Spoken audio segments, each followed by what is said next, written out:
নমস্কার বন্ধুরা, তোমাদের সবাইকে স্বাগত জানাই জিকে পয়েন্ট 365 ইউটিউব চ্যানেলের আরও একটি নতুন ক্লাসে।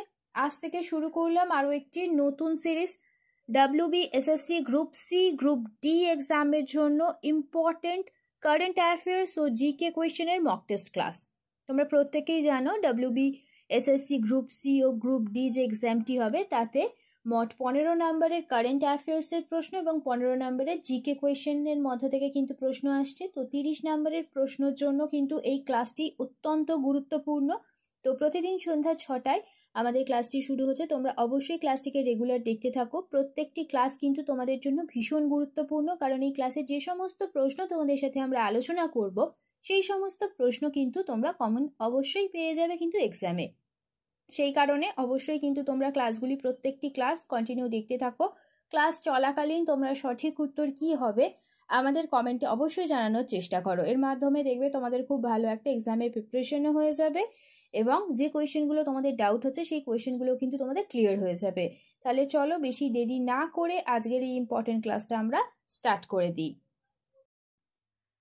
1 নম্বর প্রশ্ন দেখে নিই, রন্টজেন কোন রশ্মি আবিষ্কার করেন?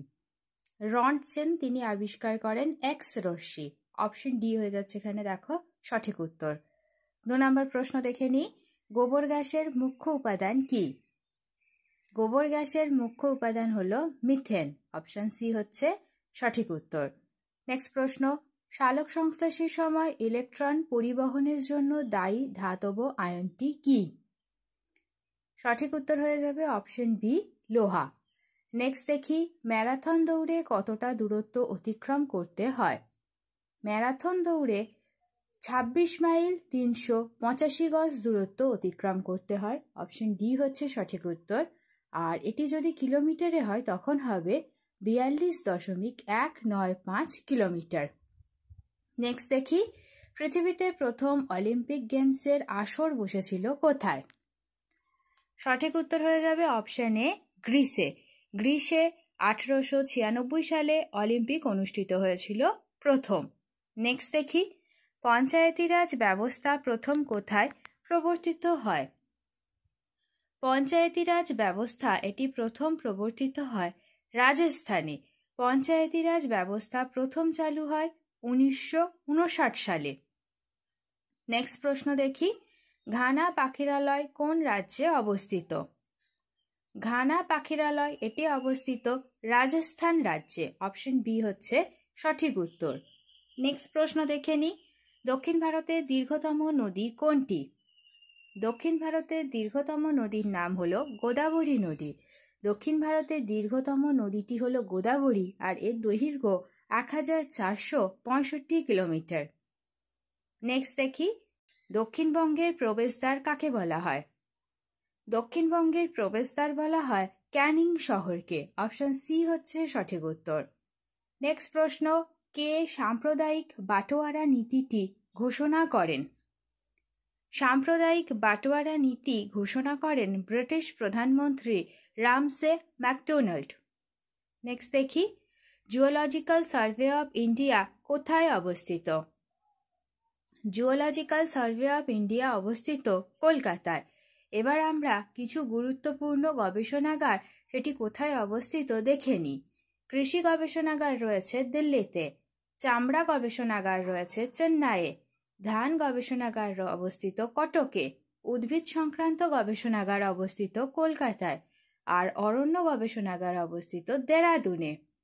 নেক্সট প্রশ্ন, দ্য ক্যান্টারবেরি টেলস বইটির রচয়িতা কে? দ্য ক্যান্টারবেরি টেলস বইটির রচয়িতা হলেন জিওফ্রে চসার। অপশন সি হচ্ছে সঠিক উত্তর। এবার আমরা কিছু গুরুত্বপূর্ণ বই ও তাদের লেখকের নাম জেনে নিই। দ্য ডিসকভারি অফ ইন্ডিয়া লিখেছেন জওহরলাল নেহেরু। ইন্ডিয়া ডিভাইডেড এই বইটি লিখেছেন doctor Rajendra Prasad. A brief history of time বইটি লিখেছেন Stephen Hawking. Train to Pakistan লিখেছেন Khushwant Singh. 3 mistakes of my life আর হাফ গার্লফ্রেন্ড এই বই দুটি লিখেছেন Chetan Bhagat. The Canterbury tales লিখেছেন Chaucer, Geoffrey Chaucer. Broken republic বইটি লিখেছেন অরুন্ধতী রায়। ইন্ডিয়ান ফিলোসফি বইটি লিখেছেন Sarvepalli Radhakrishnan. Wings of fire বইটি লিখেছেন এপিজে আব্দুল কালাম। ক্যাপি গালিভার ট্রাভেলস বইটি লিখেছেন Jonathan সুইফটস। Long walk two freedom বইটি লিখেছেন নেলসন ম্যান্ডেলা। টাল বইটি লিখেছেন কার্ল মার্কস। এই যে ইম্পর্টেন্ট বই এবং লেখকের নাম তোমাদের সাথে আমরা আলোচনা করলাম, এগুলি কিন্তু বিভিন্ন এক্সামে কিন্তু আসে। তো সেই সমস্ত যে প্রশ্নগুলি আসে তার মধ্যে থেকেই কিছু তোমাদের সাথে আলোচনা করলাম। তোমরা অবশ্যই এগুলি খাতাতে নোট ডাউন করে নেবে। নেক্সট প্রশ্ন দেখি, প্রথম কোন ভারতীয় মিস ওয়ার্ল্ড পুরস্কার পেয়েছেন? সঠিক উত্তর হবে অপশন এ রীতা ফারিয়া। প্রথম মিস ওয়ার্ল্ড পুরস্কারটি পেয়েছেন রীতা ফারিয়া। 1966 সালে মিস ওয়ার্ল্ড পুরস্কারটি পেয়েছিলেন। নেক্সট প্রশ্ন, কাকাবাবু কার লেখা? ইম্পর্টেন্ট একটি প্রশ্ন। কাকাবাবু লিখেছেন সুনীল গঙ্গোপাধ্যায়। এছাড়াও জেনে নিই আরও কিছু উপন্যাস বা গল্প কাদের লেখা, লেখকের নাম। অরণ্যের অধিকার লিখেছেন মহেশ্বেতা দেবী। গোপীগায়ন বাঘাবায়ন লিখেছেন উপেন্দ্র কিশোর রায়চৌধুরী। অগ্নিবীণা, ঝিঙে ফুল, সঞ্চিতা এগুলি লিখেছেন কাজী নজরুল ইসলাম। দুর্গেশ নন্দিনী লিখেছেন বঙ্কিমচন্দ্র চট্টোপাধ্যায়। আরণ্যক লিখেছেন বিভূতিভূষণ বন্দ্যোপাধ্যায়। পুতুল নাচের ইতিকথা লিখেছেন মানিক বন্দ্যোপাধ্যায়। টেনিদার অভিযান লিখেছেন নারায়ণ গঙ্গোপাধ্যায়। নেক্সট প্রশ্ন দেখি, প্রথম শীতকালীন অলিম্পিক কোন দেশে অনুষ্ঠিত হয়? সঠিক উত্তর হয়ে যাবে অপশন এ ফ্রান্সে। প্রথম শীতকালীন অলিম্পিক অনুষ্ঠিত হয়েছিল 1924 সালে, সেটি হয়েছিল ফ্রান্সে। নেক্সট প্রশ্ন, মিউরিয়েটিক অ্যাসিড কাকে বলা হয়? মিউরিয়েটিক অ্যাসিড বলা হয় লঘু হাইড্রোক্লোরিক অ্যাসিডকে। অপশন সি হয়ে যাবে সঠিক উত্তর। নেক্সট প্রশ্ন, সালোক সংশ্লেষের আলোক দশা কোথায় সম্পন্ন হয়?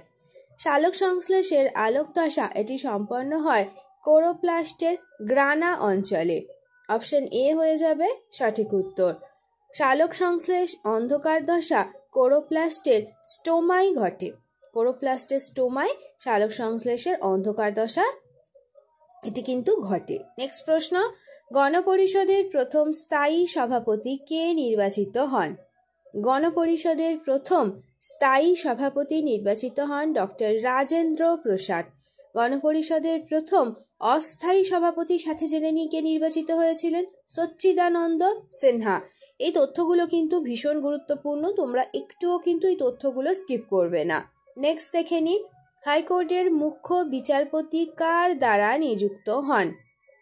হাইকোর্টের মুখ্য বিচারপতি নিযুক্ত হন রাষ্ট্রপতির দ্বারা। অপশন বি হয়ে যাচ্ছে সঠিক উত্তর।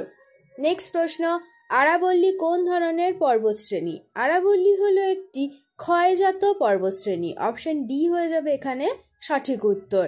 তো আরাবল্লী পর্বতশ্রেণী আগে ছিল ভঙ্গিল পর্বতশ্রেণী, কিন্তু বর্তমানে এটি ক্ষয়জাত পর্বতের মধ্যে পড়ছে।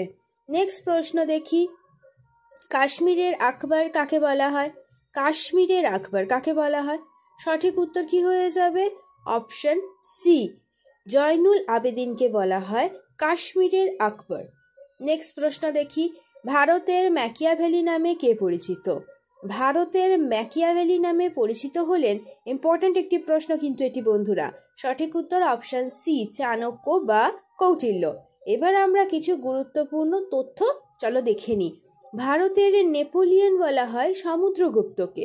ভারতের শেক্সপিয়ার বলা হয় কালিদাসকে।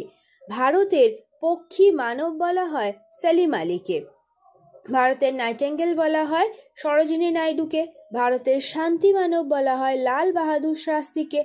ভারতের লৌহ মানব বলা হয় সর্দার বল্লভ ভাই প্যাটেলকে। নেক্সট প্রশ্ন দেখি, মৌমাছি কার ছদ্মনাম? সঠিক উত্তর অপশন সি, মৌমাছি বিমল ঘোষের ছদ্মনাম। এবার আমরা কিছু গুরুত্বপূর্ণ ছদ্মনাম কোনটি কার চলো দেখে নিই। ব্যাঙাচি ছদ্মনামটি হলো কাজী নজরুল ইসলামের। অনিলা দেবী ছদ্মনাম শরৎচন্দ্র চট্টোপাধ্যায়ের। বীরবল ছদ্মনাম প্রমথ চৌধুরীর। টেকচাঁদ ঠাকুর ছদ্মনাম প্যারীচাঁদ মিত্রের। পরশুরাম ছদ্মনাম হলো রাজশেখর বসুর। কমলাকান্ত ছদ্মনামটি বঙ্কিমচন্দ্র চট্টোপাধ্যায়ের। হুতুম প্যাঁচা এই ছদ্মনামটি কালী প্রসন্ন সিংহের। আন্নাকালী পাকরাশি ছদ্মনাম রবীন্দ্রনাথ ঠাকুরের। মৌমাছি ছদ্মনাম বিমল ঘোষের। স্বপন বুড়ো ছদ্মনাম অখিল নিয়োগীর।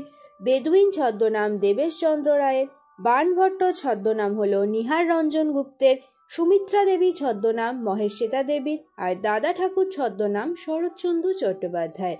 এই তথ্যগুলি তোমরা খাতাতে সমস্তগুলি নোট ডাউন করে নাও, কারণ এর মধ্যে থেকে কিন্তু তোমরা কোয়েশ্চেন অবশ্যই কমন পেয়ে যাবে। নেক্সট প্রশ্ন দেখে নিই, ভারতবর্ষের প্রথম মহিলা মুখ্যমন্ত্রী কে? ভারতবর্ষের প্রথম মহিলা মুখ্যমন্ত্রী হলেন সুচেতা কৃপলিনী। অপশন বি হয়ে যাবে সঠিক উত্তর। 1963 সালে উত্তরপ্রদেশে সুচেতা কৃপলিনী প্রথম মহিলা মুখ্যমন্ত্রী হন। নেক্সট প্রশ্ন, ভারতের অর্থনীতি বা রাজনীতির জনক কাকে বলা হয়? ভারতের অর্থনীতি ও রাজনীতির জনক বলা হয় দাদাভাই নৌরোজি। নেক্সট দেখে নিই এবার কিছু গুরুত্বপূর্ণ তথ্য। বিভিন্ন বিষয়ের জনক: অর্থনীতির জনক অ্যাডাম স্মিথ, রসায়নের জনক ল্যাভসিয়ের, রেলওয়ের জনক জর্জ স্টিফেনসন, ইংরেজি কাব্যের জনক জিওফ্রে চসার, কম্পিউটারের জনক চার্লস ব্যাবেজ, ভারতীয় পরমাণু বিজ্ঞানের জনক হোমি জাহাঙ্গীর ভাভা, জাতীয় চলচ্চিত্রের জনক দাদা সাহেব ফালকে। শেষ হলো আজকের ক্লাস। আজকের ক্লাসে তোমাদের সাথে আমরা আলোচনা করলাম WBSSC গ্রুপ সি এবং গ্রুপ ডি এক্সামের জন্য ইম্পর্টেন্ট কারেন্ট অ্যাফেয়ার্স আর জিকে কোয়েশ্চেন আনসারের মক টেস্ট ক্লাস নিয়ে। যাদের আজকের ক্লাসটি ভালো লেগেছে প্রত্যেকে ক্লাসটিকে একটি লাইক করো, সাথে তোমার বন্ধুদের সাথে ইম্পর্টেন্ট ক্লাসটা অবশ্যই শেয়ার করে দাও। আর তোমরা যদি আমাদের চ্যানেলে নতুন হয়ে থাকো তাহলে অবশ্যই চ্যানেলটি সাবস্ক্রাইব করে পাশে থাকা বেল বাটনটা ক্লিক করে অল করে রাখো ফর অল নোটিফিকেশন, যাতে সবার প্রথমে আমাদের ক্লাসের নোটিফিকেশন তোমাদের কাছে পৌঁছে যেতে পারে। প্রতিদিন ঠিক সন্ধ্যা 6টায় আমাদের ক্লাস চালু হয়ে যাচ্ছে। তোমরা অবশ্যই প্রত্যেক দিন আমাদের ক্লাসগুলিকে অবশ্যই ফলো করতে থাকো। প্রত্যেকটি ক্লাস তোমাদের জন্য ইম্পর্টেন্ট, সেই কারণে অবশ্যই শেষ পর্যন্ত প্রত্যেকটি ক্লাস তোমাদের দেখতে হবে। তাহলে চলো, তোমাদের সাথে দেখা হচ্ছে নেক্সট ভিডিওতে। ততদিন ভালো থাকো, সুস্থ থাকো, এইভাবে আমাদের পাশে থাকো। ধন্যবাদ।